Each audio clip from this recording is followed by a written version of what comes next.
Universiteit. Harry Bioch mengatakan bahwa dalam 50 tahun terakhir ini, neoliberalisme telah melancarkan serangan yang besar-besaran terhadap pendidikan tinggi. Keseriusan serangan ini dan dampaknya pada mode pemerintahan, fakultas dan mahasiswa adalah narasi yang sangat penting yang perlu diidentifikasi, dianalisis, dan ditangani dalam semua kompleksitasnya. Itu jika pendidikan tinggi ingin direklamasi sebagai barang publik yang penting. Dari catatan apa yang disampaikan oleh Henry Bioch ini, ada dua hal yang perlu kita garis bawahi, yaitu bahwa yang pertama, neoliberalisme telah melancarkan serangan besar-besaran terhadap pendidikan tinggi. Dan ini bagaimana dampaknya nanti akan dibahas dan diuraikan oleh para pembicara. Yang kedua, tentang bagaimana perguruan tinggi dikembalikan sebagai barang publik. Artinya yang bisa diakses oleh semua orang. Ini yang dikatakan oleh Harry Bioch. Harry Bioch pun mengatakan bahwa buku Peter Fleming ini Peter Fleming telah menulis paparan yang sangat brilian tentang momok neoliberalisme dan transformasi gelap pendidikan tinggi menjadi tambahan kekuatan pasar yang kotor. Ini adalah buku yang harus dibaca oleh siapapun yang berkepentingan dengan tidak hanya dengan pendidikan tinggi, tetapi nasib agen yang terlibat secara kritis, perlawanan kolektif, dan demokrasi itu sendiri. Hadirin yang berbahagia, mari kita simak pemaparan dari dua pembicara yang luar biasa. Beliau berdua mewakili dua perguruan tinggi yang sangat terkenal dan sangat diminati di Indonesia. Yang pertama mewakili perguruan tinggi di Jawa Tengah, dan beliau adalah Profesor Dr. Muhammad Nur DEA. Selamat sore Pak Nur, Assalamualaikum. Yang kedua, pembicara yang kedua ini juga mewakili perguruan tinggi yang sangat terkenal di Indonesia dan dari Provinsi Jawa Barat, yaitu di Bogor. Beliau adalah Dr. Insinyur Epi Taufik M.V.Ph. MSI. Nah, beliau ini adalah dosen Fakultas Peternakan Undip. Beliau ini ahli di bidang susu.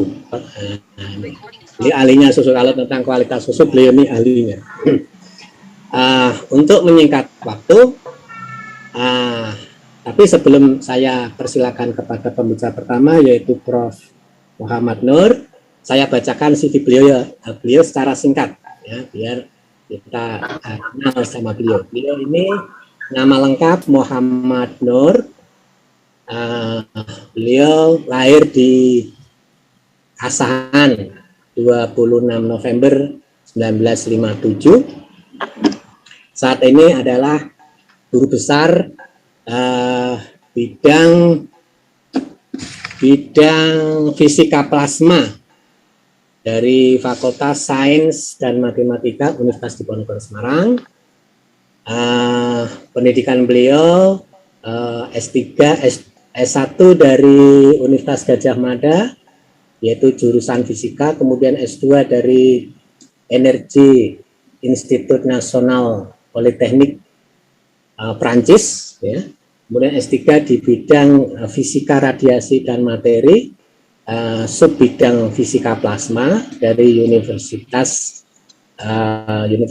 Joseph Fourier Grenoble, ya, dari Prancis. Beliau juga pengalaman di bidang administratif kampus. Beliau pernah menjabat dekan matematika dan ilmu pengetahuan alam, kemudian wakil rektor bidang kerjasama Undip. Nah, ini beliau punya pengalaman yang cukup mumpuni. di bidangnya. Untuk menyingkat waktu, kami persilakan Prof. Muhammad Nur menyampaikan materinya. Monggo Prof. Nur.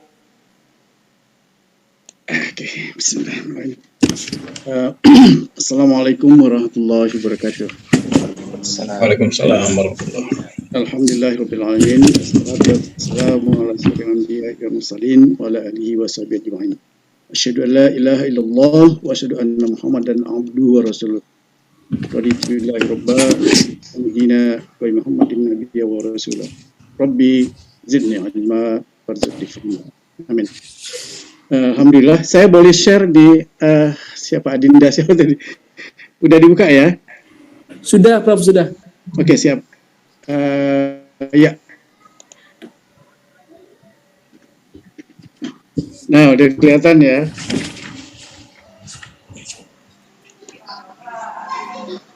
Baik, saya mulai saja. Jadi, suatu pagi, Ustadz Anam, ya Dr. Syed Khairul Adam memposting buku ini. Kebetulan saya sudah baca-baca juga buku ini. Ya sangat menarik ya, sangat-sangat menarik ini bagi saya, menantang ya. Menantang, dan saya merasakan bahwa ada perkembangan yang luar biasa di seluruh dunia, ya. Kemudian tadi sudah dibacakan juga pengantar dari buku ini. Cukup bagus, singkat, hanya 151 halaman, 158 halaman ya. Teman-teman sekalian, saudara-saudara saya akan melihat hanya 2-3 bab di sini. Yang paling penting dari buku ini adalah pada bab 10. Nah, itu dia. Dan pada bab 1 setelah introduction-nya, itu saja sudah cukup menggambarkan apa sebenarnya yang terjadi. Tadi sudah disebutkan bahwa saya pernah menjadi wakil rektor bidang pengembangan dan kerjasama, dan hal-hal ini menjadi perhatian saya yang cukup serius ya. Dan kita melihat kelihatannya kalau tidak ada pandangan-pandangan baru, mungkin kita tidak bisa lagi kembali ke belakang. Nah, ini masalah ini, jadi masalah nanti ke depan gitu ya. Baik, saya teruskan aja. Saya berharap ini cobalah kita telaah, dan kita harus menatap serius tentang apa yang ada di negeri kita sendiri. Baik, jadi gejala yang muncul semakin mengarah pada sikap akademi kita ya. Akademi kita itu ada beberapa muncul secara serius ya. Di buku itu sudah ada, di introduction-nya sudah, waktu Ustadz Anam memposting itu, saya bilang introduction saja dari buku ini sudah menggambarkan betapa beratnya tantangan kita gitu ya. Jadi coba kita lihat introduction-nya, and find it whole, but not for us. Ya, ini sebenarnya hadapan besar, tapi untuk siapa deh gitu ya. Ini paling penting. Jadi munculnya pergeseran antara para di antara para akademisi sendiri dan manajemen pergesekan ya, universitas, di mana kebijakan-kebijakan yang didorong oleh konsep neoliberal. Jadi para akademisi yang idealis kok begini sih, kok begitu sih ya. Seharusnya kita agak diringankan sekarang ya. Tetapi semakin ada WhatsApp, semakin ada Telegram, semakin ada Twitter, semakin ada macam-macam, malah kita tidak berhenti untuk bekerja. Tiba-tiba ada tugas baru lagi, harus diubah ini, diubah itu, dan seterusnya. Akhirnya apa yang terjadi? Ini dari buku itu, dari introduction, silakan baca ya. Gosip organisasional di mana kurangnya suara formal, jadi suara dialog di dalam sesama akademisi dengan tim manajemen itu kurang terjadi. Nah, ini juga sangat berbahaya ini. Muncul gejala memimpin jika pemimpin ya dicampur dengan persaingan kompetitif dan kebencian. Ini tanda petik. Di buku itu menyatakan ya. Tinggal kita menilai masing-masing apakah ada itu tempat kita atau tidak gitu ya. Jadi ada campuran persaingan dan mohon maaf sedikit katanya ada kebencian yang tercampur di situ gitu ya. Di dalam suasana akademis yang idealis untuk pengembangan ilmu ke depan ini sungguh-sungguh baik ya. Yang berikutnya adalah muncul apa yang disebut dengan sindrom bos. Tidak hanya membedakan administrator senior, ya kan? Jadi saya pernah jadi dekan ya. Kalau teman-teman menganggap saya panggil Pak Dekan ya, panggil saja Pak Nur. Jadi merasa tidak nyaman gitu, saya panggil begitu.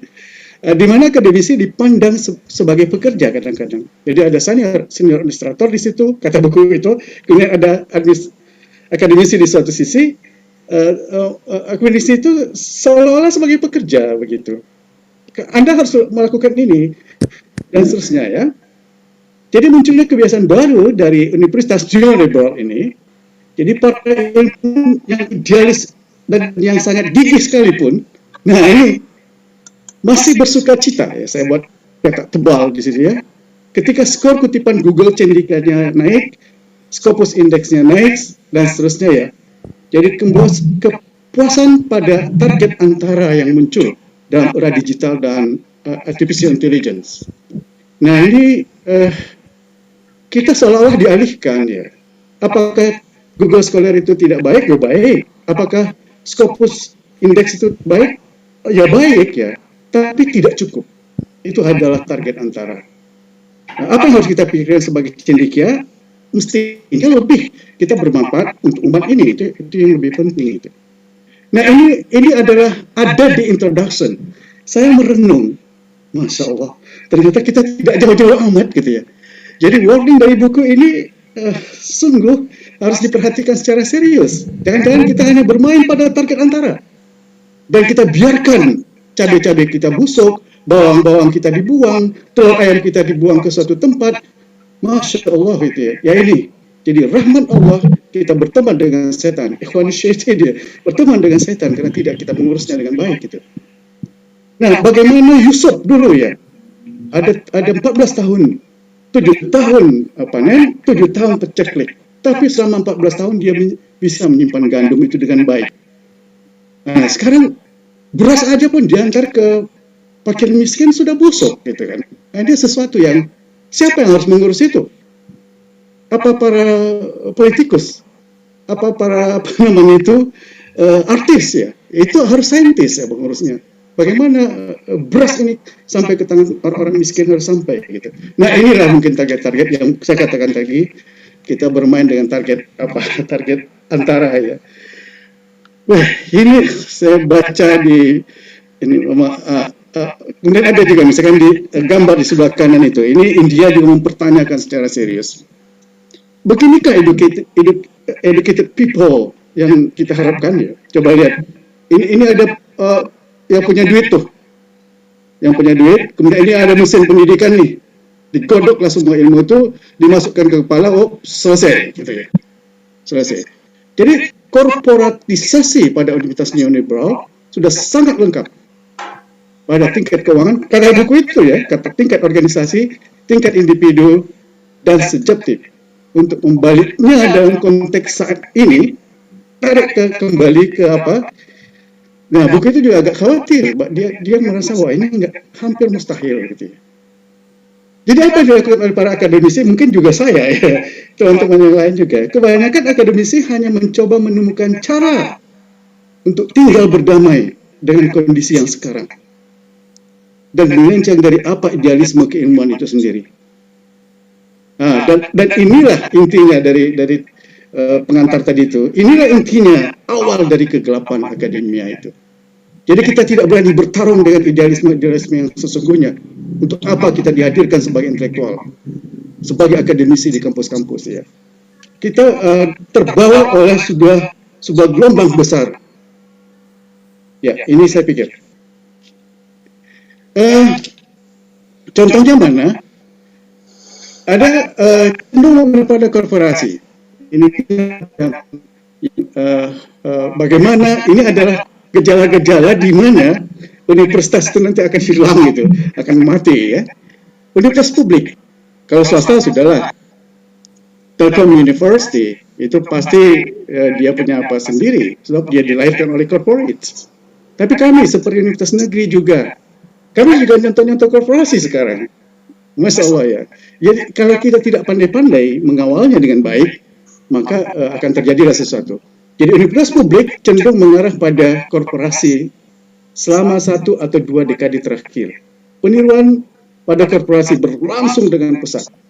Ini saya 10 tahun lalu ini merasakan bahwa saya ikut QS project dan banyak mengisi data dan seterusnya.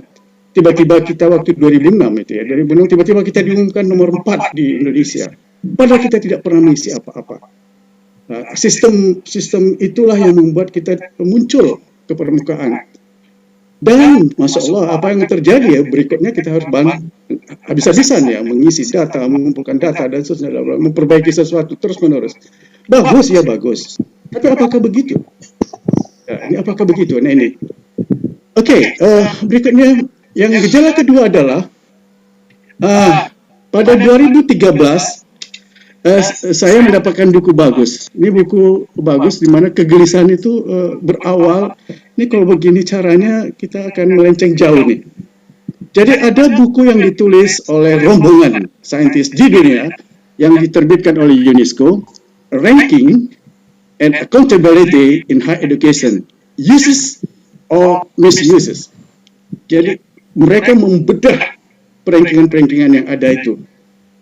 Dan mereka mencatat ya bahwa sebuah universitas di Afrika dengan polanya mereka kemudian meningkatkan harkat hidup masyarakat di sekitarnya itu sangat baik dibandingkan yang mengikuti arus perankingan itu ya.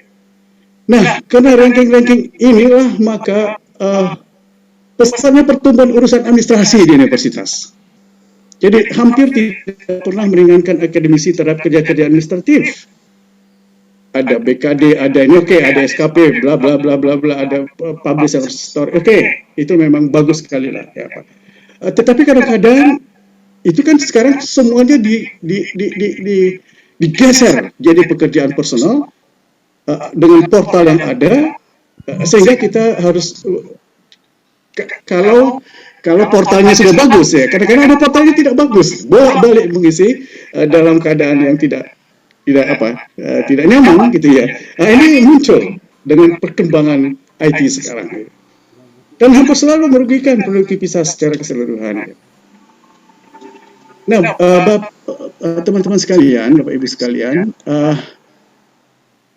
ini ada catatan di buku itu bahwa pandemi COVID, teknologi informasi dan kebebasan akademik. Apa yang terjadi selama pandemi ini semakin menegaskan apa yang kita duga selama ini.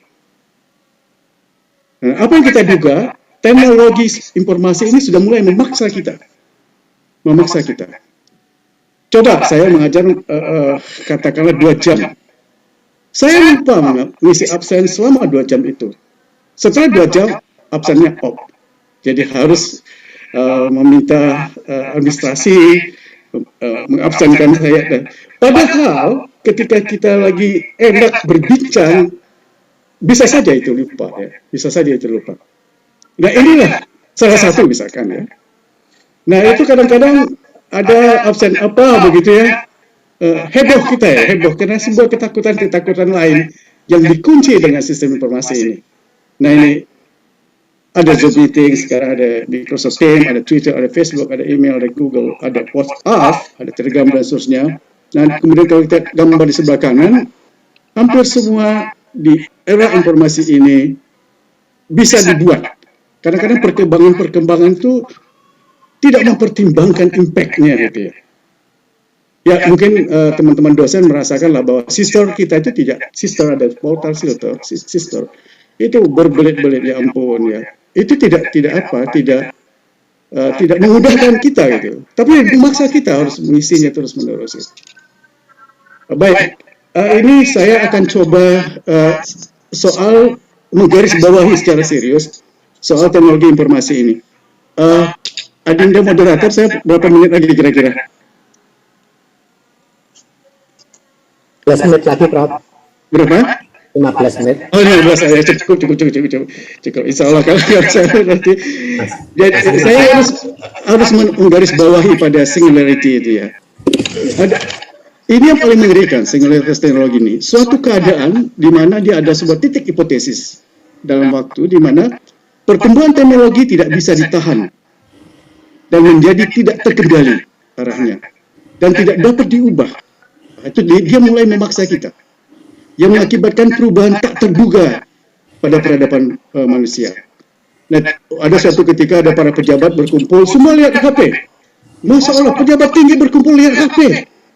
Dipoto, di expose. Saya terkejut. Mungkin hanya 10 menit mereka bertemu, seharusnya ada pembicaraan yang sangat serius yang harus di situ kita tangkap ya.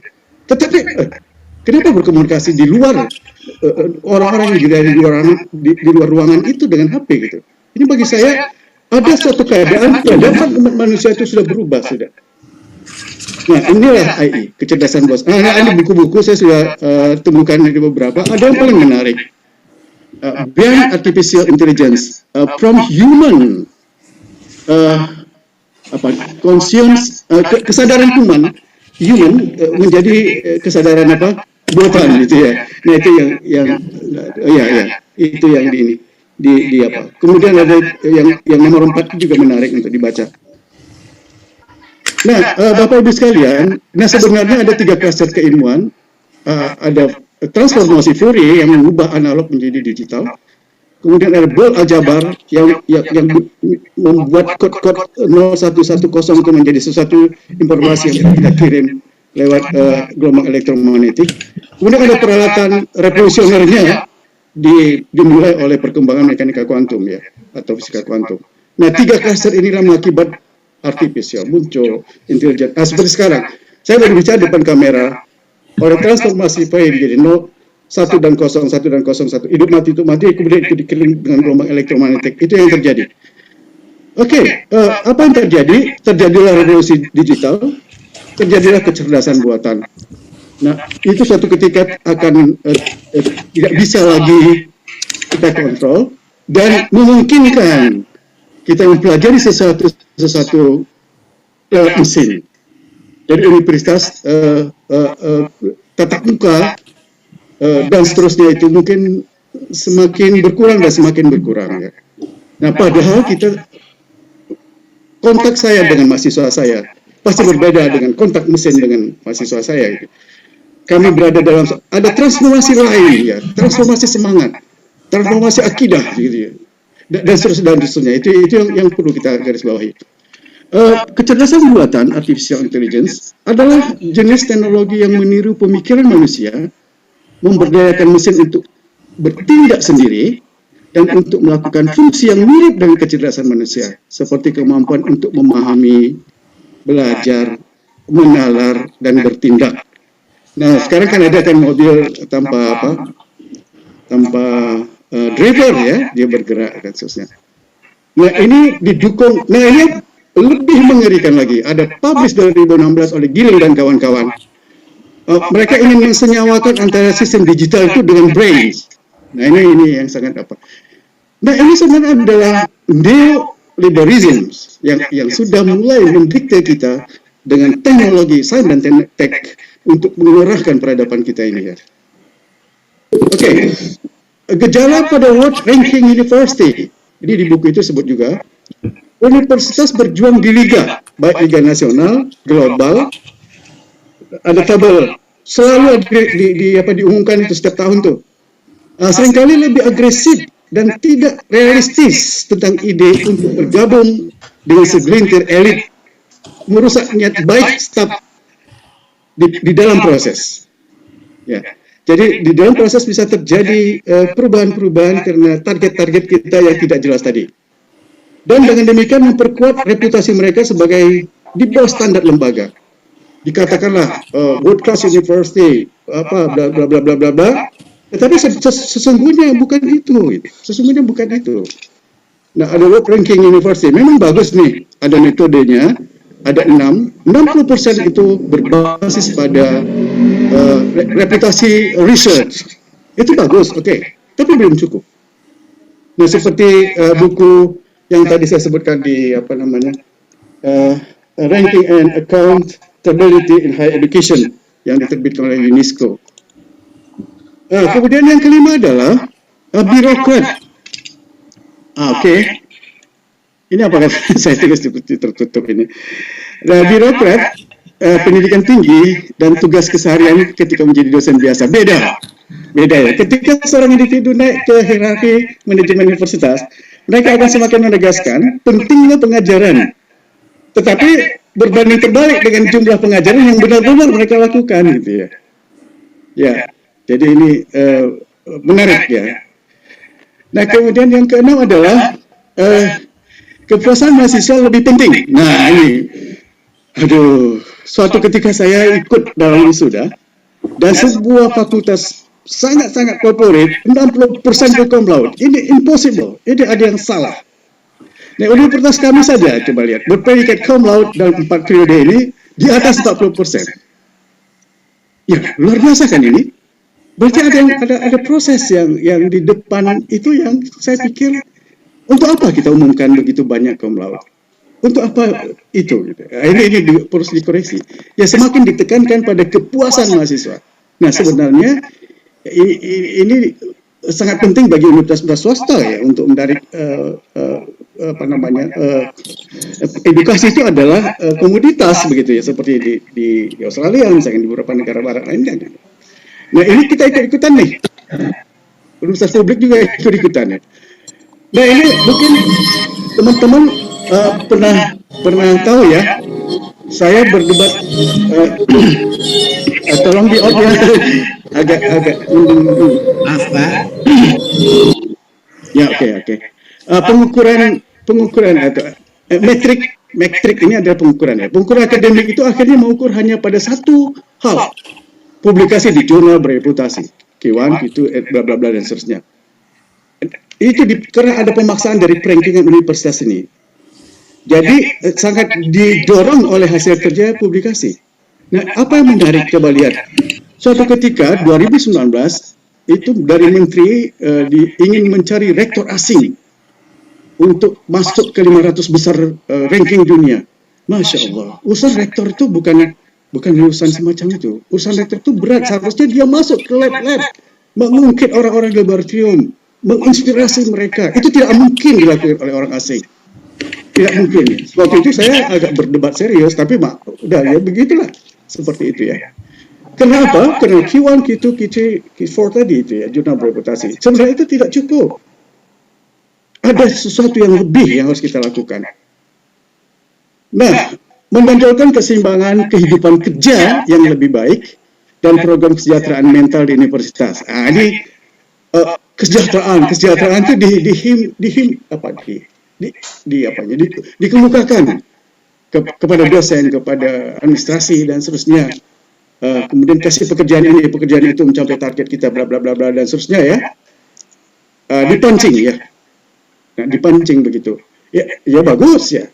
Tetapi sebenarnya bukan seharusnya harus ada yang lebih smooth dari itu. Bahwa tujuan bersama terus kita capai bersama-sama dengan keadaan yang lebih smooth. Nah, itu yang ditulis oleh buku itu ya. Ini kritik-kritik saya pada kondisi ya. Tapi itu yang terjadi di buku itu. Apakah di tempat kita ada, tinggal meresapkan ke diri masing-masing, lihat keadaan sekitar. Jadi Universitas Neoliberal menghadirkan tampilan cukup lengkap secara mikroskopik, hak istimewa. Ini di barat ya, ada pria kulit putih mendominasi masyarakat barat secara keseluruhan.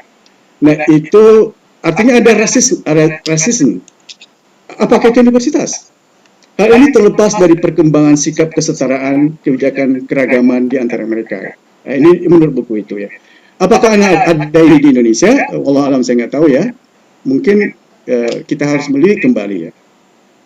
Nah, yang ke-10, tidak peduli seberapa suramnya bekerja di universitas kontemporer, masyarakat umum akan menganggap sebaliknya. Oh, Anda itu hebat di universitas itu. Anda itu senang gitu ya. Nah, ini masyarakat umum ya. Bagi masyarakat umum, kehidupan kampus memancarkan aura pembebasan yang mistis. Artinya betul-betul, oh Anda itu hebat, Anda itu bebas gitu ya. Anda itu apa? Iya, kalau kita tidak berpikir, kalau berpikir akan merasa bahwa ada sesuatu tanggung jawab yang sudah hampir lepas. Sebab ini keadaan sudah itu tadi 40 tahun katanya dari pengantar itu. Secara mikro, akademisi yang mengkritik perusahaan universitas ya bukan mungkin universitas dianggap entah bagaimana melayani diri sendiri dan tidak tahu berterima kasih ya. Jadi jangan coba-coba sekarang kritik kampus sendiri ya wah Anda tuh nggak mau terima kasih tuh gitu ya. Masyarakat umum pun juga mengatakan demikian. Ini saya pikir yang terima kasih. Assalamualaikum warahmatullahi wabarakatuh. Waalaikumsalam warahmatullahi wabarakatuh. Terima kasih Prof.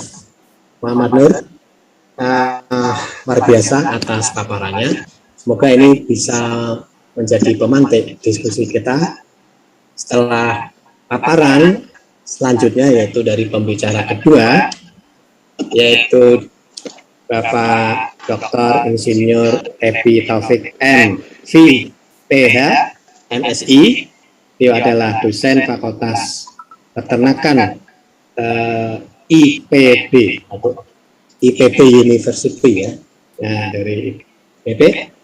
Sebelum beliau memaparkan paparan dari beliau, izinkan saya untuk membacakan CV secara singkat ya. Beliau bernama lengkap Epi Taufik, pendidikan sarjana peternakan bidang teknologi hasil ternak dari IPB tahun 99, kemudian magister bidang mikrobiologi susu dari Chiang Mai University Thailand dan Fire Universität Berlin Jerman, joint degree tahun 2007.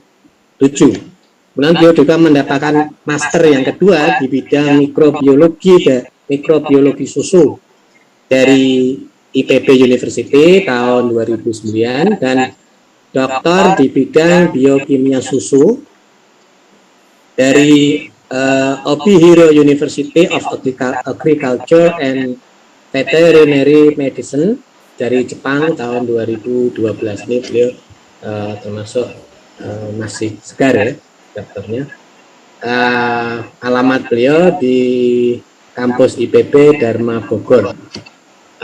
Untuk menyingkat waktu, mungkin beliau akan memaparkan lebih dalam lagi dan bagaimana solusinya agar kita bisa keluar dari jebakan neoliberalisme dan kira-kira bagaimana pengelolaan universitas atau kampus yang bisa ya, terhindar dari bagaimana serangan yang luar biasa dari neoliberalisme yang memang secara besar-besaran menyerang ke dunia pendidikan dalam 50 tahun terakhir ini, terutama di Eropa, Amerika, dan Australia, dan bagaimana dampaknya di Indonesia dan bagaimana saat ini perguruan tinggi menyikapinya.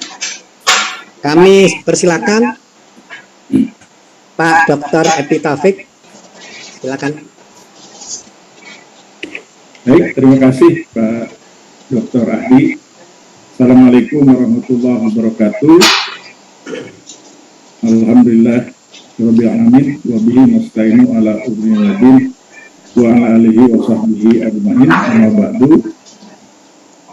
Puji dan syukur hanya untuk Allah, salawat serta salam semoga selalu tercurah pada junjungan kita Rasulullah Muhammad SAW, serta keluarga, sahabat, dan para pengikutnya yang istiqomah mengikuti jalannya. Semoga kita termasuk di dalam. Amin ya rabbal alamin.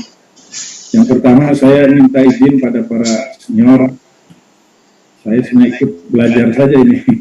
Tadi mendengar Prof. Muhammad Nur, CV-nya lahir 57, saya 75, jadi kebalikan. Kalau Prof. Nur lahir 1957, ya saya tadi terlewat mungkin tidak disebut. Nah, saya lahir 1975, itu pun Desember. Jadi jauh ya.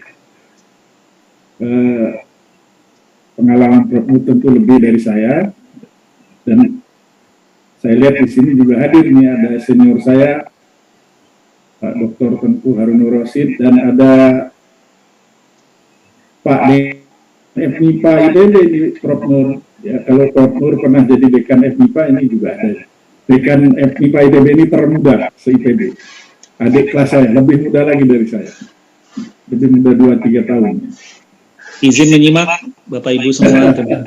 Mohon Pak Dr. Wery, nah, nanti harus ikut berkomentar ini, apalagi sekarang sedang menjabat ini ya. Jadi ini bukan mau menggurui ya, kami Bapak-Bapak terutama senior-senior di sini mungkin hanya sharing pengalaman, dan apalagi tadi sudah disampaikan, saya kira saya mungkin langsung ke beberapa hal yang diminta oleh panitia saja tadi dari TOR yang diberikan ya. Jadi memang tadi menarik ya, beliau ini profesor juga ya. Ini latar belakang saya ini Sydney University bangunan lamanya ya, 2012 saya pernah ke sana. Tapi beliau ternyata dari University of Technology Sydney, Peter Planning. Di halaman 40 beliau sebenarnya sangat menohok ini pernyataannya kalau melihat apa yang tadi diuraikan oleh Prof. dan kondisi kita saat ini. Bagaimana academic practice ini is now about obedience to bureaucratic authority katanya, and adding to the institution financial prosperity. Ini memang kenyataannya seperti itu. Hence why many feel like overworked substantial. Ini dosennya merasa overworked subkontraktor kan. Ya, termasuk universitasnya mungkin subkontraktor dari Kemendikbud Kemendikbudristek sekarang. Rather than public educators, dedicated to advancing human knowledge and cultural progress. Ya, ini ya bapak-bapak yang di dosen saya kira sudah merasakan.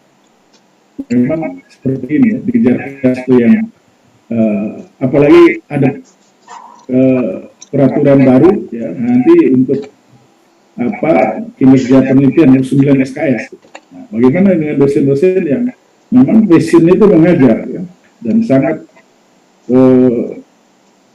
ya ahli dalam mengajar, tapi mungkin kesempatan penelitiannya kurang gitu ya. Nah, tapi kritik sejenis ini sebenarnya sudah lama karena memang mungkin saya loncat dulu ke sini. Ini kan dimulai dari General Agreement on Trade in Service ya guys. Ketika WTO 95 didirikan, WTO itu isinya sebenarnya kan hanya agreement. Kalau saya mengajar risk analysis dalam hasil ternak itu pasti salah satu agreementnya itu SPS ya, Sanitary and Phytosanitary. Nah, ternyata di antara 14 agreement itu juga ada General Agreement on Trade in Services. Nah, di situ dikatakan liberalisasi perdagangan 12 sektor jasa, salah satunya pendidikan tinggi. Jadi pendidikan tinggi ini ya tadi seperti dikritik juga oleh Fleming, ini menjadi komoditas yang diperdagangkan ya. Dan industri itu industri pendidikan itu masuk pada sektor tersier. Jadi ada primer, sekunder, tersier. Nah, memang dari 95 itu tahapannya pelan-pelan ya, termasuk SPS juga ini kan bertahap ya. Tapi di mana kita tahu Cina itu baru belakangan masuk anggota WTO. Vietnam bahkan lebih belakangan. Indonesia ini hebat, tahun 95 sejak didirikan sudah ikut meratifikasi menandatangani. Nah, jadi sebenarnya kritik terhadap hal tersebut itu sudah lama ya, dari ini kan buku 2021 ya. Dari 2010 misalnya Schrecker itu The Lost Soul of Higher Education ya. Jadi hilangnya jiwa pendidikan tinggi, korporatisasi ya, the assault on academic freedom katanya ya, and the end of the American University. Ini kebetulan dia mengkritik di negaranya sendiri. The Neoliberal University and the Neoliberal Curriculum, Adler 2018, ya belum terlalu lama. Nah, ada yang 2013, Corporate Humanities in Higher Education, Moving Beyond the Neoliberal Academy. Ini bapak-bapak, ada ibu satu, saya lihat satu ya, bisa searching ya, buku-buku ini. Kemudian Academic Conference as a Neoliberal Community, terang itu membaca judulnya saya sudah tertawa ya, karena nyambung dengan apa yang kita ini, termasuk bagaimana orang-orang berlomba supaya terindeks Scopus itu, ya makalahnya ikut konferensi yang terindeks itu pasti IOP itu kan ya. Jadi di halaman Scopus itu banyak kan, itu rata-rata proceeding IOP ya, sehingga citasinya kurang, indexnya kecil. Jadi memang konferensi akademik ini termasuk menjadi komoditas gitu ya sekarang ini. Dan masih banyak pustaka lain jika bapak-bapak ingin mencari. Jadi sebenarnya sesuatu yang lama. Nah, cuma mungkin apakah karena ada momen sekarang kemudian, terutama setelah tadi disampaikan oleh Prof. Nur ya, bahwa memang sudah didengungkan ya ketika ada revolusi industri 4.0 itu, ada VUCA ya, era disrupsi. Nah ternyata pandemi ini mempercepat ya era disrupsi itu. Seperti tadi disampaikan, terutama ya artificial intelligence, kemudian kita tiba-tiba terhenyak dengan semua proses harus online dan sebagainya. Itu mempercepat ya apa yang disebut era disrupsi itu. Ya memang Prof. Nur mungkin termasuk senior yang mengikuti teknologi ya. Di IPB saja begitu semua harus online. Itu bagaimana tadi yang disebutkan Prof. Nur, absen ya, QR code, ini itu. Para profesor senior itu kerepotan luar biasa ya.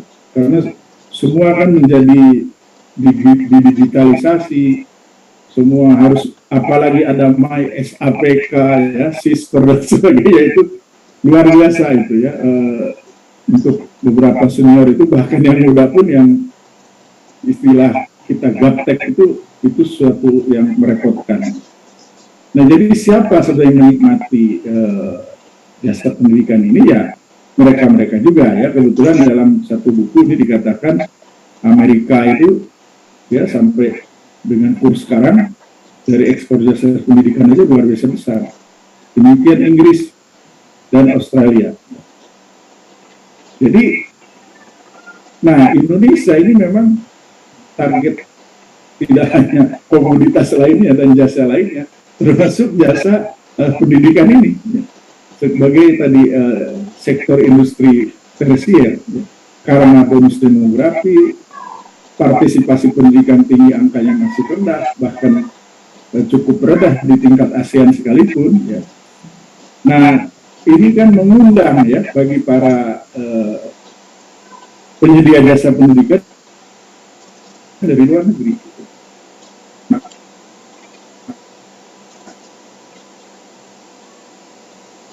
Ya, lewat GATS tadi yang dipendidikan itu dianggap menjadi penghalang. Oleh karena itu semua regulasi dan sebagainya, semua modelnya sama. Ya, bukan boleh juga lewat dulu ini.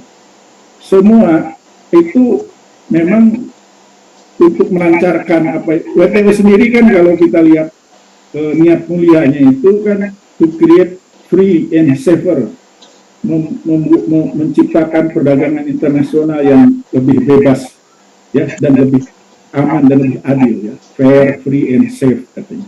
Safe itu tadi yang terkait bidang kami itu yang bagaimana bahwa komoditas terutama pangan itu juga bisa menyebarkan penyakit.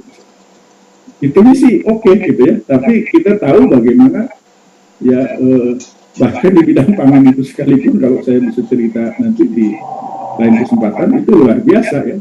Saya ikut menyusun Permentan nomor 26 2017 dengan maksud, karena dulu zaman Pak Harto itu kan industri susu itu diwajibkan investor asing, pabrik dari luar negeri membuat pabrik pengolahan susu itu diwajibkan menyerap susu rakyat sebesar 40%, boleh impor 60% bahan baku. Begitu WMF datang 97, Pak Harto teken, ya kita tahu itu fotonya Kamdesus kan begini ya, Pak Harto menunjuk ya, Kamdesus itu come to destroy us. Itu langsung peraturan-peraturan dicabut ya, yang dianggap menghalangi ya tujuan mereka ya mengambil pasar ini, termasuk impres itu yang kita sebut buset, bukti serap susu maksudnya. 20 tahun tidak ada peraturan, ya kita tahu bagaimana itu. Ini contoh real bagaimana kita mau menginisiasi peraturan baru yang memihak pada peternak kecil, ya, supaya seimbang lah, ya, di suatu rantai pasok itu yang nikmati jangan dihilir saja. Ini kaya terus, naik terus keuntungannya, sementara peternaknya lusuh, kumal, dan miskin, tidak pernah naik status.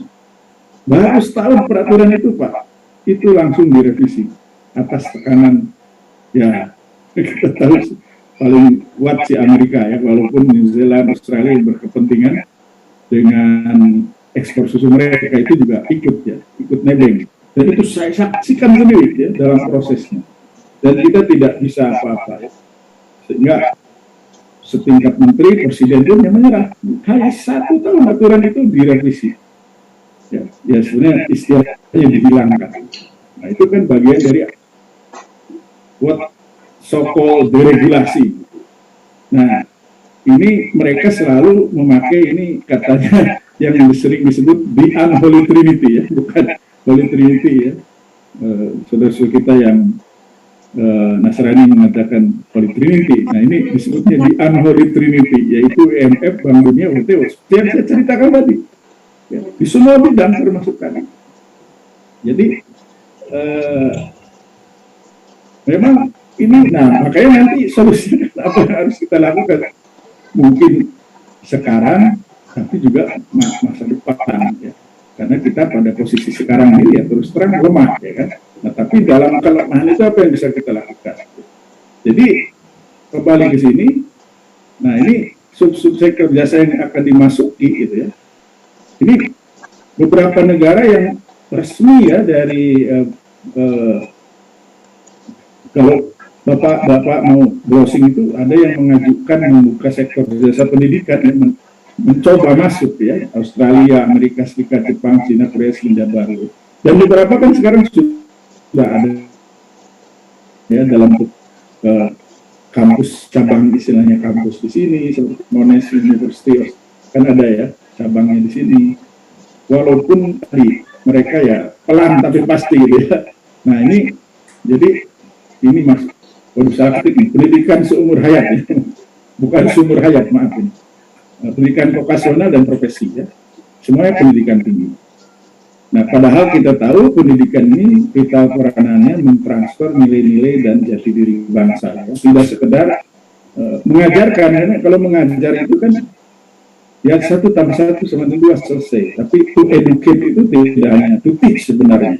Ini yang mungkin, ya, ini juga Prof. Nur dan para senior yang di sini.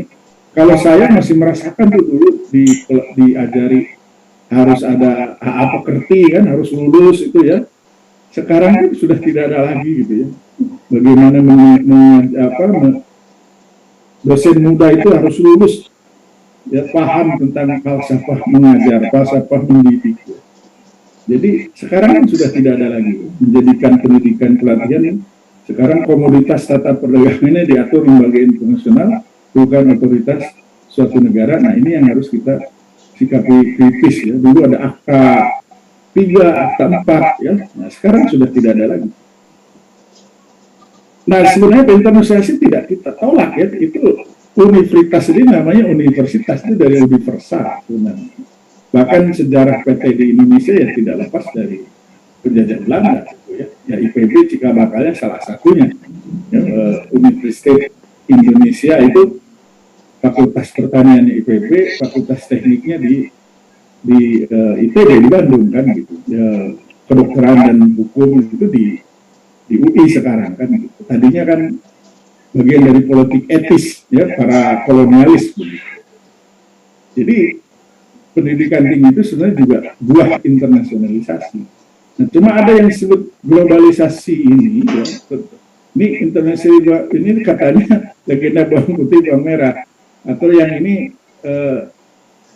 seorang yang baik, ramah, sopan. Nah, yang ini rada menyebalkan dan rada galak katanya. Jadi seperti bawang putih dan bawang merah, perbedaan dari internasionalisasi dan globalisasi. Nah, terutama yang gelombang ketiga ini turunan dari tadi yang disebut neolib itu. dan itu punya afinitas dengan ideologi libertarianisme. Jadi bagaimana membela kebebasan pasar dan menuntut pranegara yang terbatas, supaya tadi mereka bisa penetrasi, ya, tidak hanya di negaranya tapi juga ke negara luar. Jadi bagaimana ya ini perlahan-lahan tapi pasti ya, sesuatu yang berharga tidak dapat diperkan dari komodifikasi dan komersialisasi sistem ekonomi, bahkan termasuk air, bahan pangan, ya, termasuk ilmu teknologi. Ini sudah dikuasai. Ya. Nah, jadi globalisasi pendidikan ini antara interdependensi simetris dan asimetris serta motif filantropis dan profit. Ini sebenarnya yang kita lihat.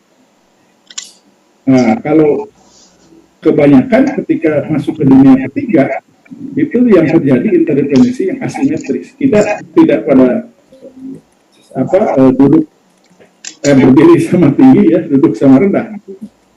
Kita pada posisi yang lemah. Demikian juga mereka masuk itu lebih banyak motifnya for profit. Nah, saya singkat saja ini ya. Jadi intinya setelah ada itu maka lahirlah Undang-Undang 20 2003 ya, sistem pendidikan nasional, mulai ada bibit-bibit BHMN dulu, walaupun ramai 2007, nomor 7 peraturan presiden yang mengkategorikan pendidikan sebagai sebuah bidang usaha. Ini keberhasilan di unholy trinity menekan pemerintah.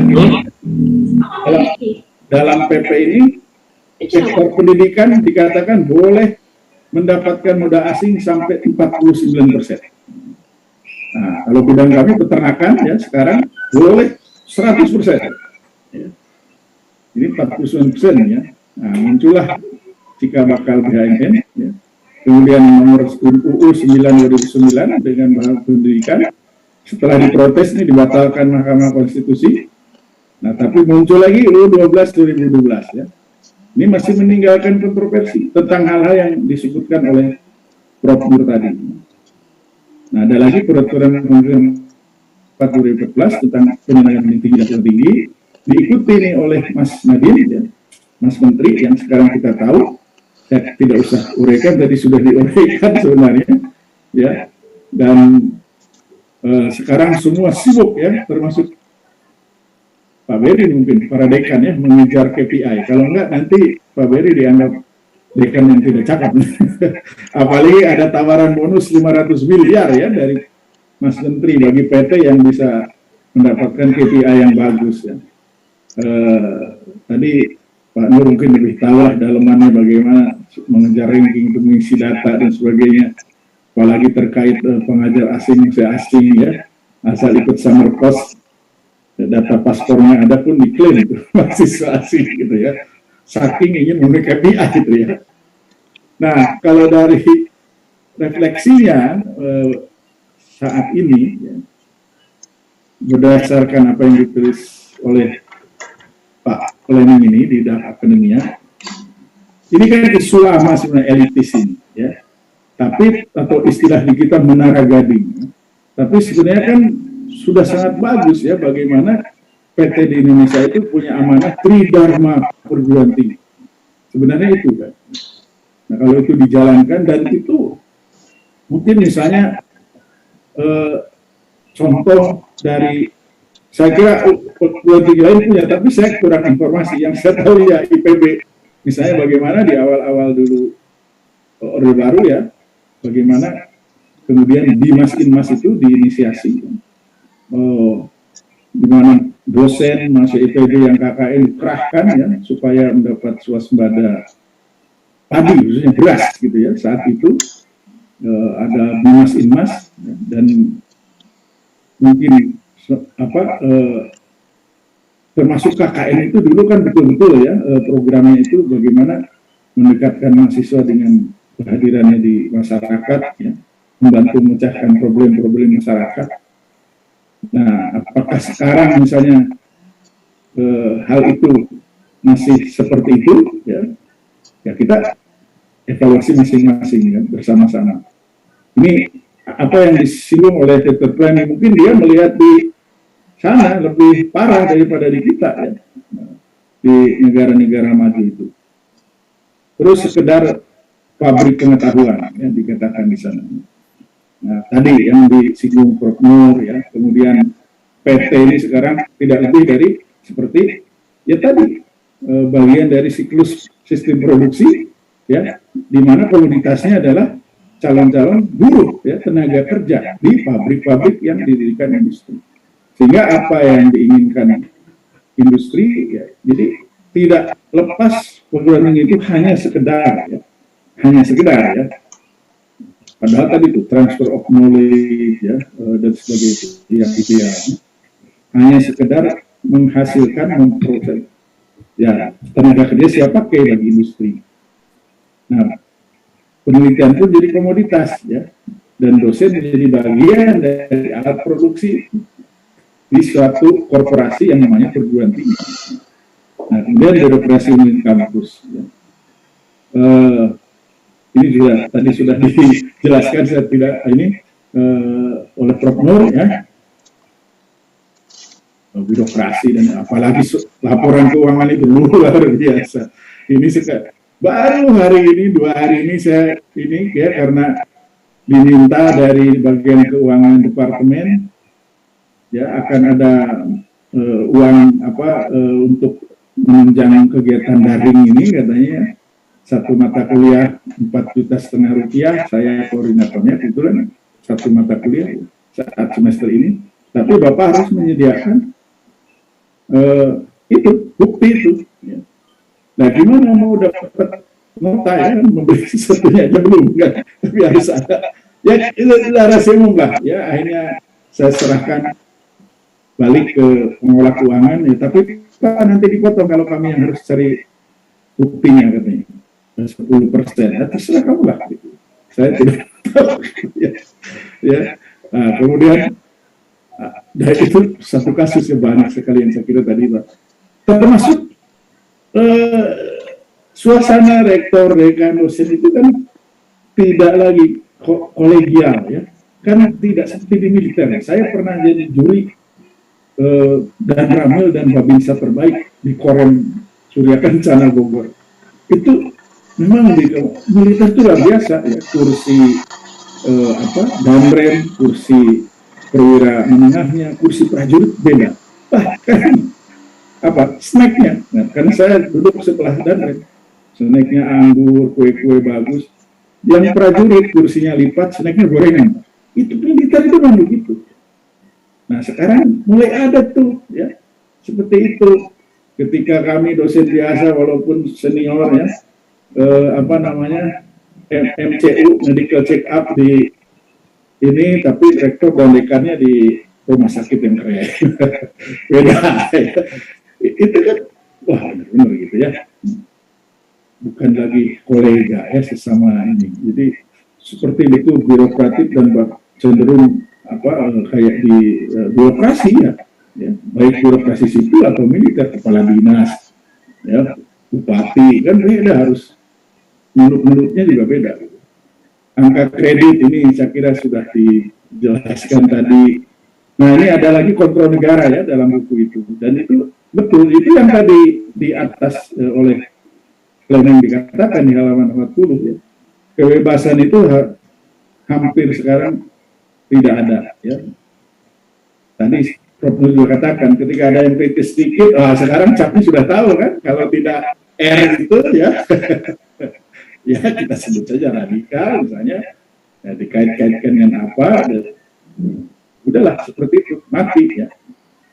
Ada yang ngeritik, ngasih masukan, nah, nanti tadi tidak tahu diri lah dan sebagainya.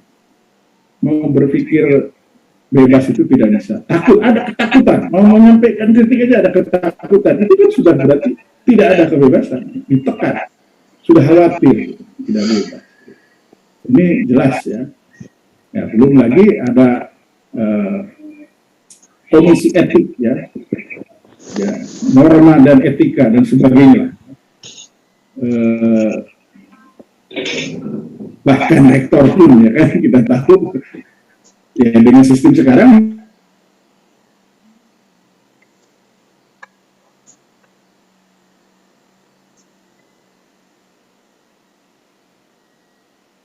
Kenapa? Ada unmute ya? Oh sudah. Barusan ada permintaan mute. Kalau dengan sekarang ya terus terang, calon rektor harus dekat dengan yang berkuasa kan, politik berkuasa, karena menteri punya suara 35%. Saya anggota senat akademik yang dipilih termuda saat itu.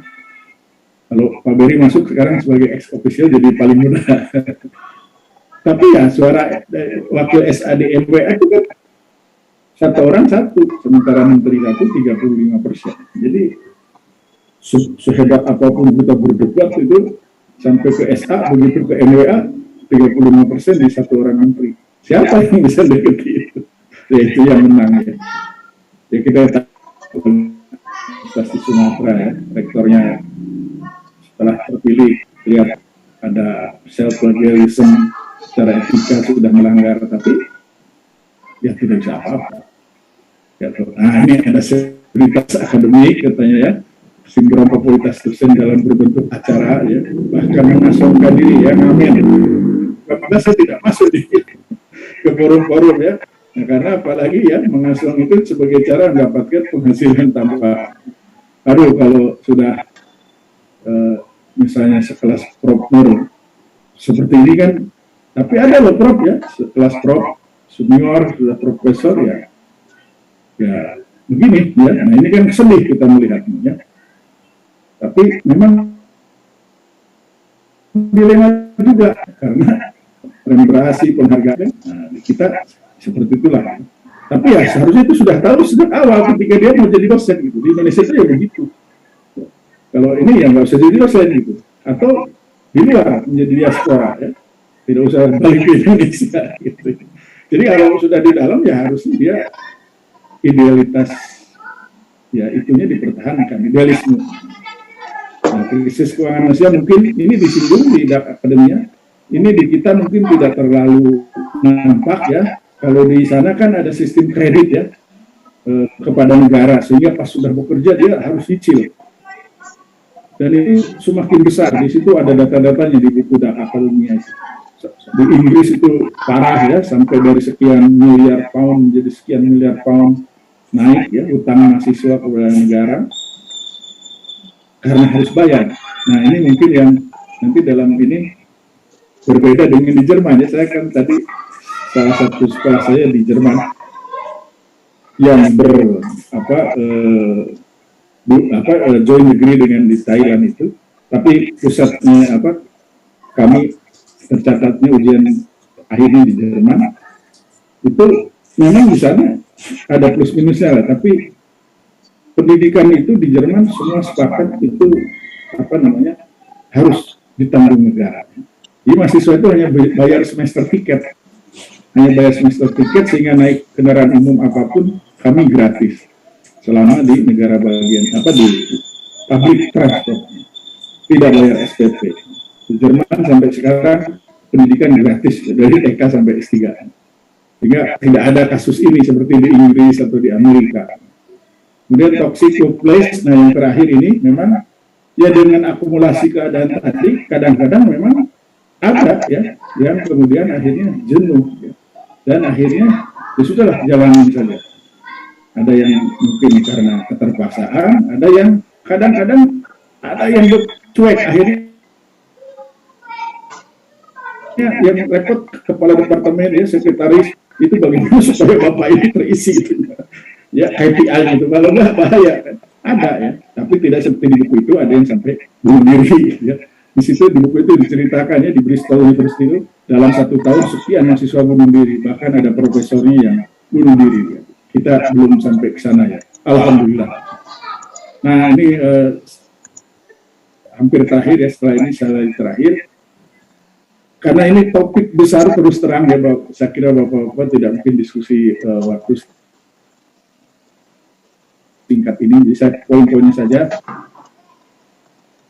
Memang ideal ya, baik secara ini saya kira agama dan juga secara umum ya, seharusnya kan universitas itu atau pendidikan itu search for truth ya. Nah ini sangat filosofis ya, bisa dibahas panjang lebar. morality and religiosity. Saya apresiasi mengangkat topik pada Pak Beri ini sebagai dekan, ya rutin mengadakan, dan bahkan dalam program kerjanya dulu ada aspek-aspek religiosity, walaupun akhirnya Pak Beri dapat ya tadi cap arah radikal. Padahal itu penting. Kalau tidak digawangi ini, ya, yang namanya segala hal yang illicit and fraud itu bisa terjadi kan. Kalau kita tidak digawangi moralitas dan religiositas. Masa sama dosen sampai ada yang ngajuin ke polisi hanya berbeda pendapat di WhatsApp. Terjadi itu Pak di IPB sampai ke pengadilan. Di mana kolegial penghargaan perbedaan pendapat? Ada itu Pak. Ya, hanya beda di milis dulu, maaf. Belum ada WhatsApp. Beda pendapat di milis. Freedom to pursue all ideas, ya. Nah, sepertinya sekarang rada takut kita, ya. Respect for knowledge and expertise, meritocracy, inclusive, respect academic virtues, ya. Nah, ini open access, ya. Nah, ya, bukan karena ini yang maaf, tapi saya kira dalam sejarah ya almarhum Profesor Andi Hakim dulu menginisiasi, selain program sarjana 4 tahun, beliau menginisiasi yang namanya dulu Project Perintis, ya, yaitu yang dikenal PMDK atau sekarang di SNMPTN. Bagaimana beliau ingin mengundang anak-anak petani, peternak kecil dari daerah yang akademiknya tinggi masuk IPB tanpa testing. Makanya sampai zaman saya, termasuk saya ini dari kampung, alhamdulillah diundang masuk tanpa tes, ya, sehingga bisa merasakan kuliah. SPP-nya sesemester hanya Rp280.000 saat itu. Kiriman orang tua itu 100.000 ya, dari kampung, dari bapak gitu. Itu dulu 80% itu udah. Nah, karena ada gelombang ini, lama-lama IPB juga tidak bisa mempertahankan itu, ya. Sekarang sudah agak berubah tuh komposisi mahasiswanya, ya. Apalagi ada istilah jalur mandiri, ya. Bayar 200 juta, sekian juta. Nah, ini sudah mulai imbas dari neoliberalisme ini. Nah, Generative University, ya, ini memang panjang satu ini saja. Nah, ada lagi yang mengatakan there will be no cost for student, ya. Nah, ini sebenarnya tadi ini masalah diskursus bisa atau tidak, ya, negara kekurangan anggaran dan sebagainya. Ini sebenarnya fokus saja, ibarat saya lihat di satu kabupaten yang PAD-nya hanya 1 triliun gitu, ya. Nah, kalau setiap tahun bupati memperbaiki rumah dinasnya, membeli mobil baru, dan ini kan masalah fokus aja. Ya, mungkin Pak Beri ini, Mas Beri, masihnya dulu kita pernah diskusi. Melihat visi seorang pemimpin itu, lihat bagaimana dia mengalokasikan anggarannya, itu saja sudah. Ini masalah alokasi. Kita tahu bagaimana Jepang itu contoh negara yang mengalokasikan, ya, anggaran riset dari APBN-nya yang salah satu yang terbesar di dunia. Nah, terakhir, ya, bagaimana menghindari lonceng kematian tadi, ini juga topik besar, tapi sekedar untuk sharing ide dan diskursus lebih lanjut. Ini ada 2011 itu Kementerian Pendidikan Malaysia, ya, dengan Universitas Sains Malaysia pernah melakukan konferensi. Akhirnya kesimpulan keluar bagaimana kita melakukan decolonizing our universities. Ini, ya, diawali dengan dekonstruksi ini. Atau bisa juga konstruksi pemikiran, tapi dengan cara, ya, dengan maksud untuk mendekolonizing. Jadi, ya, karena tadi memang universitas itu bagian dari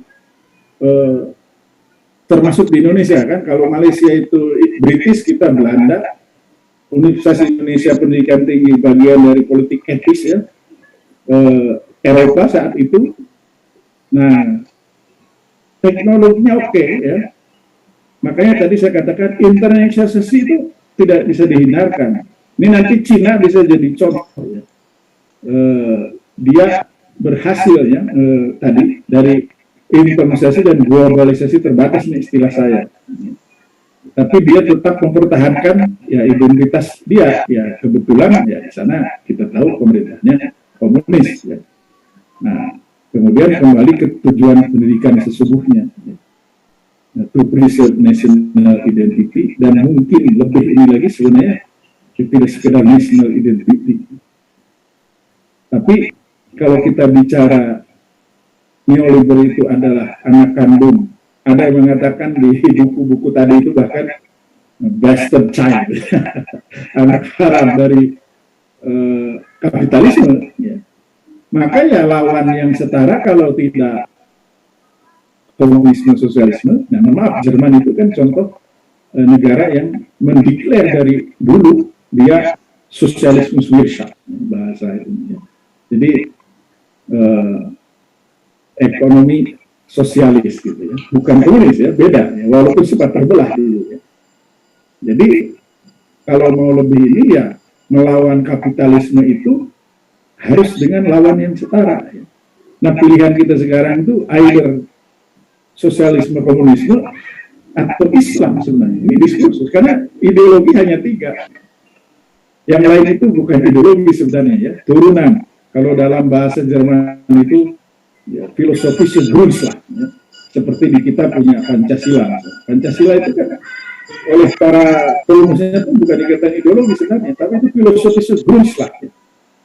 Ya, kalau dulu dinasti Cina dan Korea itu mengatakan filosofi negaranya Konfusianisme. Nah, seperti itu. Tapi Konfusianisme itu bukan ideologi. Ideologi itu yang eksis sekarang ya kapitalisme, yang turunannya neoliberal ini, sosialisme, komunisme, dan Islam. Nah, pilihan kita kan ini sebenarnya. Kalau ingin betul-betul melawan, ya. Jadi untuk mendalami itu. Ya. Tapi secara ininya, to preserve national identity, atau sustainable intellectual cultural base. Nah ini, cultural base-nya apa? Jadi sebenarnya di satu sisi kita tidak bisa menyalahkan ini, karena itulah ekspresi dari ideologi kapitalisme yang dianut oleh negara-negara Barat, yang dulu sebagian besar mantan kolonialis, imperialis. Dan mereka tentu ingin mempertahankan hegemoninya itu. Sehingga inilah berbagai upaya dengan, karena mereka sekarang sedang berkuasa, melalui berbagai turunannya, mereka melakukan ini. Dari sisi itu kita tidak bisa menyalahkan mereka.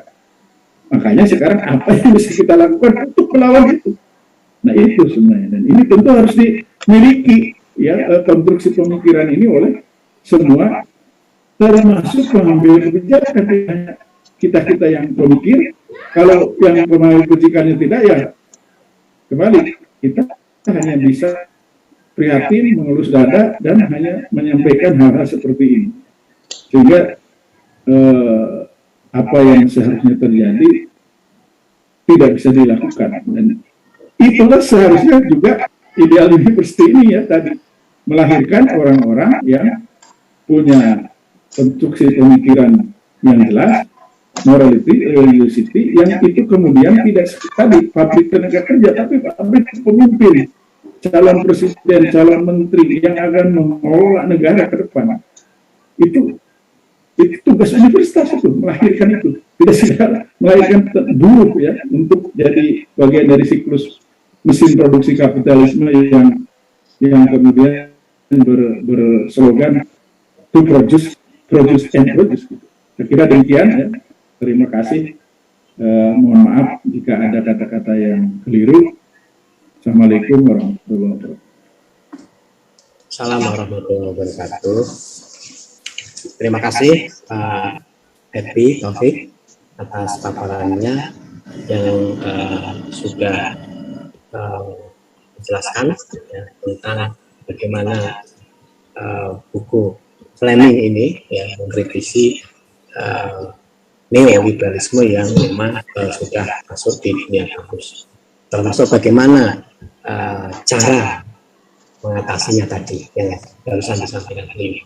Untuk selanjutnya mari kita berdiskusi, tanya jawab. Silakan kalau ada yang ingin bertanya, baik langsung bisa angkat raise hand di hand dengan cara klik logo raise hand, dan bisa menulis di chat ya, kolom chat. Kita berdiskusi sampai pukul 17.40 ya. 17.40 karena menjelang maghrib. Silakan Bapak-bapak.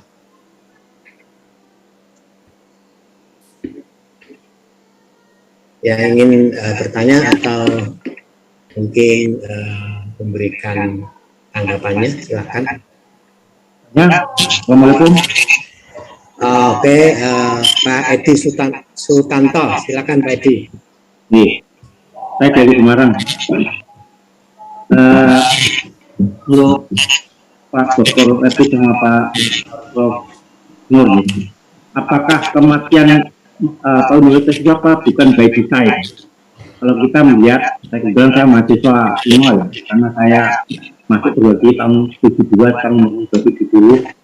Jadi sudah bahwa ini waktu kita jadi pasti mahasiswa di protokol Joni itu tahun 1997 maupun di timetable-nya Joni 891 itu beberapa aspek, antara lain aspek pendidikan itu ya jauh mengatakan bahwa dia harus menguasai perguruan tinggi dengan menguntungkan teritori yang ada dan mencari teori pembelajaran untuk keperluan dia.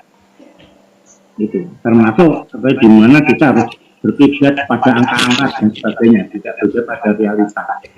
Maka itu pattern-pattern itu yang dilakukan termasuk di aspek ekonomi, termasuk di aspek kesehatan dan sebagainya. Jadi by design ya, dan dia memang tidak pernah kelihatan. Itu adalah ada kesepakatan dari tahun 2007 maupun diperbarui pada kongres tahun 2091. Maka Assalamualaikum warahmatullahi wabarakatuh. Terima kasih Pak Edi atas pertanyaannya. Langsung saja Bapak-bapak ditanggapi. Ini dari Pak Nur duluan, kemudian Pak. Ya, silakan. baik, terima kasih Pak Edi ya atas pertanyaannya. Jadi sebenarnya munculnya neoliberalisme itu memang tuntutan perkembangan sains dan teknologi. Kemudian ada konseptor-konseptor yang menuai ya, panen di situ ya. Dan dampaknya bukan hanya untuk satu dua negara, tapi keseluruhannya. Seperti saya katakan tadi, senioritas itu bukan saja pihak perguruan tinggi yang ketar-ketir, itu sudah menggoyahkan berbagai pihak.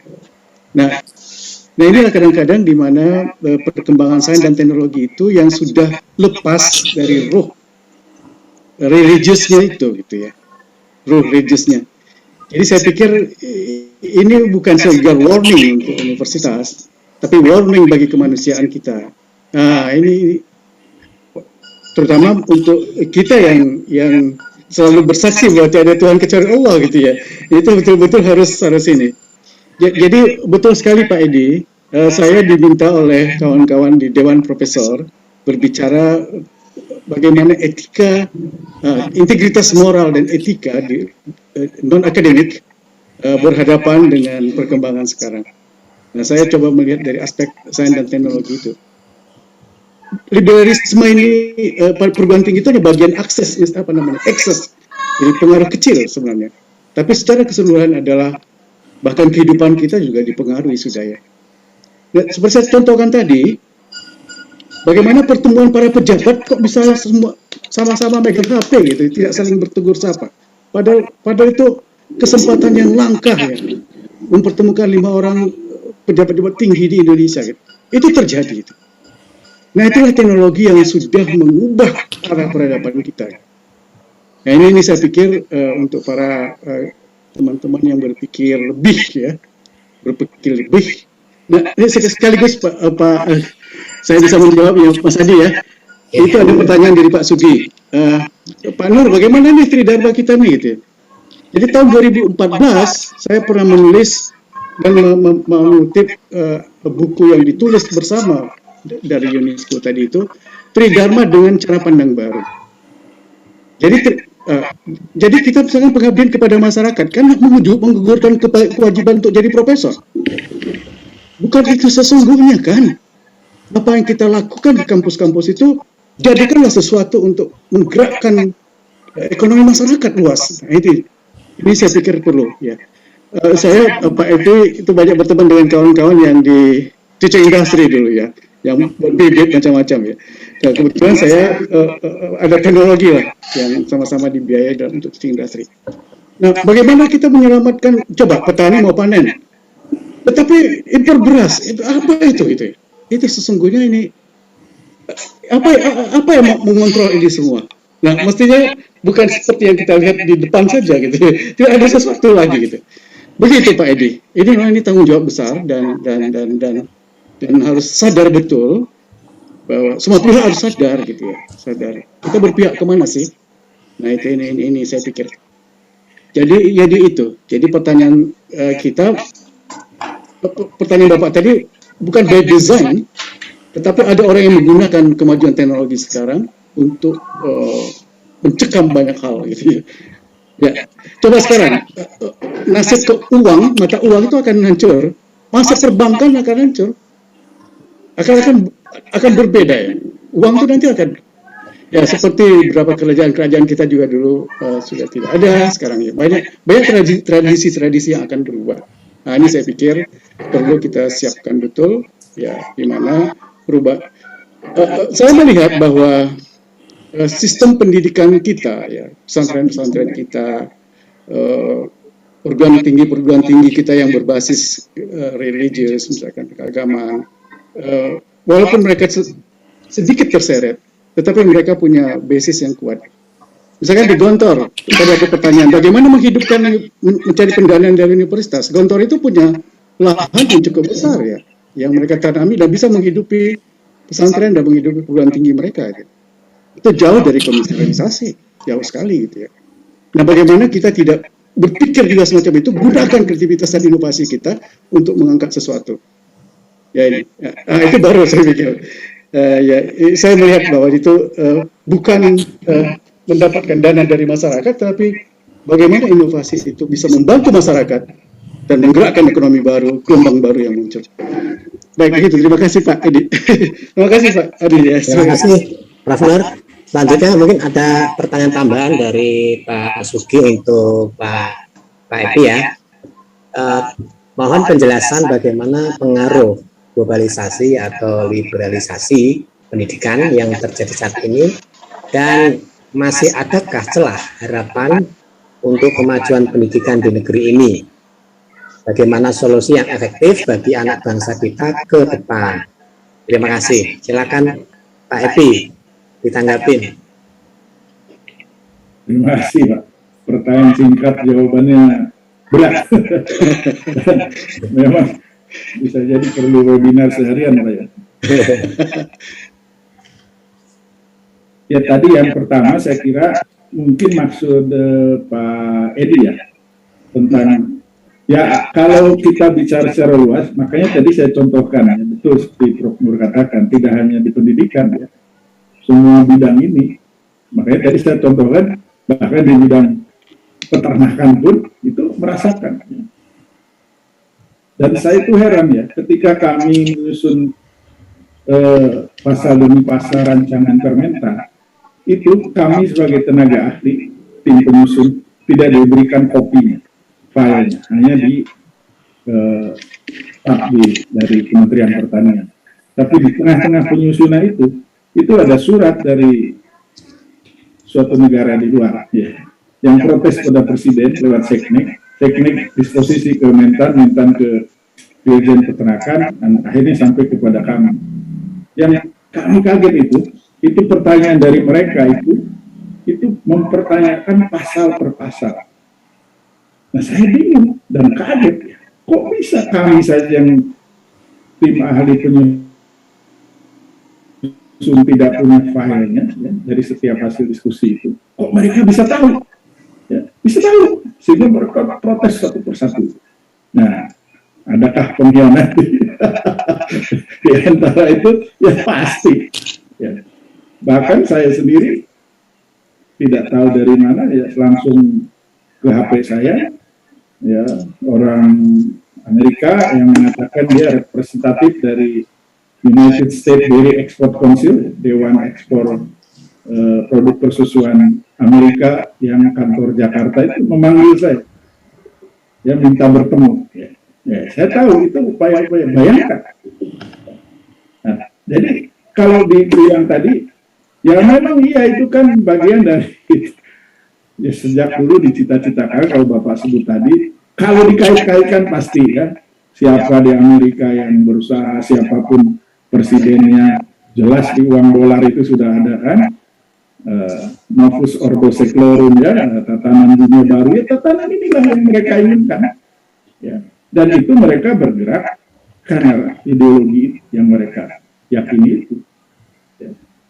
Jadi makanya sekarang di dunia ini kan dua ideologi ini sedang bertarung ya, diwakili satu oleh Tiongkok ya, satu oleh mereka itu.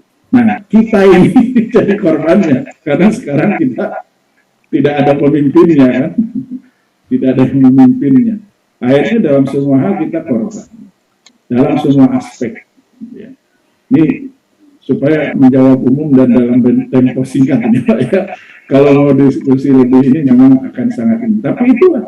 Jadi maksud saya begini, kalau dilihat dari sisi mereka, ya saya katakan bahkan teknologi pun ya seperti kita lihat di awal mula ada penjajahan ketika ada eksplorasi ya dari Portugis, Spanyol tahun 1500-an sudah jelas kan 3G ya, sudah jelas imperialisme mencari, dan apa yang dilakukan ya aborigin hampir punah, Indian hampir punah, itu yang mereka lakukan. Jadi ketika teknologi, kemajuan teknologi itu bertemu ya dengan ideologi seperti ini, ya dalam hal ini kapitalis, teknologi itu jadi menjajah.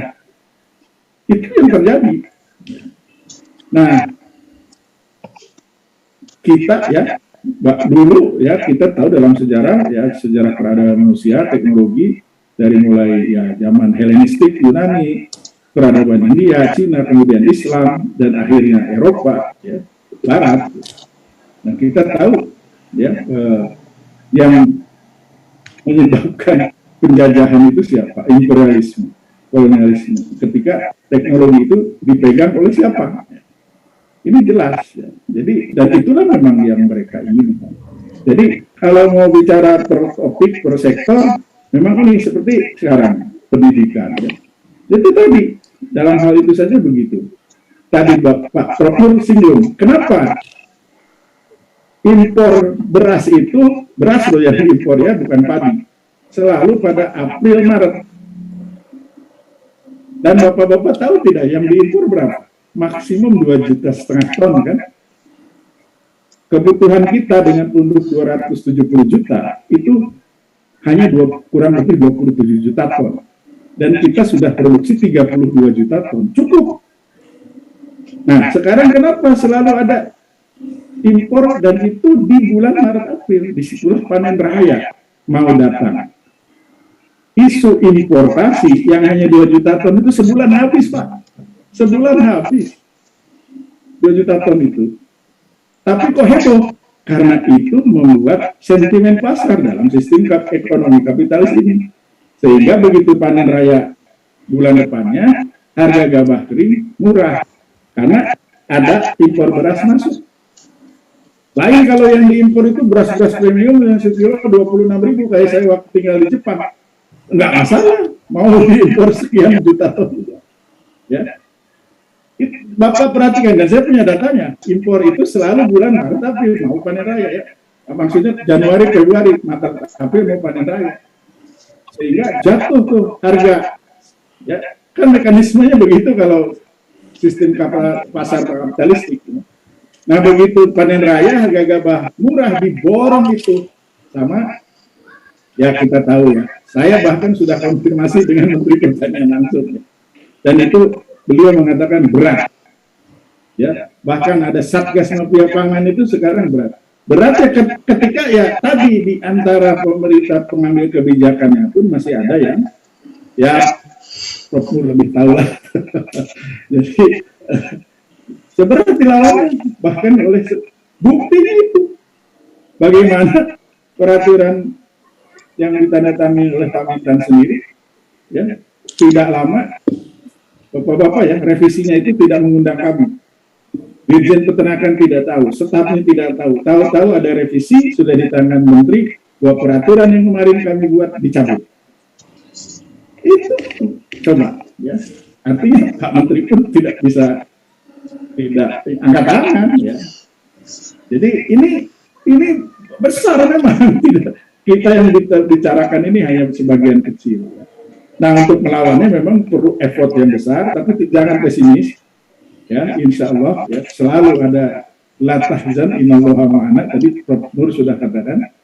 Ya, kalau masih ada orang-orang seperti Prof. Nur, ya, seperti bapak-bapak ini, ibu-ibu, saya yakin ya, insya Allah ini ya, apalagi kalau bapak-bapak lihat hadis riwayat Ahmad ya, yang menceritakan periodisasi dunia ini kan, ada lima fase ya, itu bisyarah Nabi ya, tidak mungkin Nabi berbohong, mustahil Nabi berbohong, walaupun kadang-kadang itu perlu waktu untuk itu. Ya, kebetulan kita ada di fase ini ya, yang dalam hadis itu dikatakan ya, entah mulkan jabarian ya, atau mulkan abon kan gitu. Nah, tapi kan setelah itu insya Allah ya, sebelum kiamat dunia akan kembali sejahtera dan adil ya.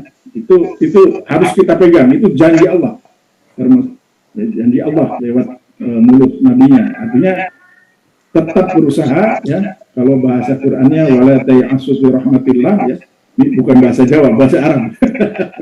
Jangan berputus asa di jalan Allah. Kalau saya yakin ya, insya Allah kalau masih ada orang-orang sebuah bapak-bapak ini ya,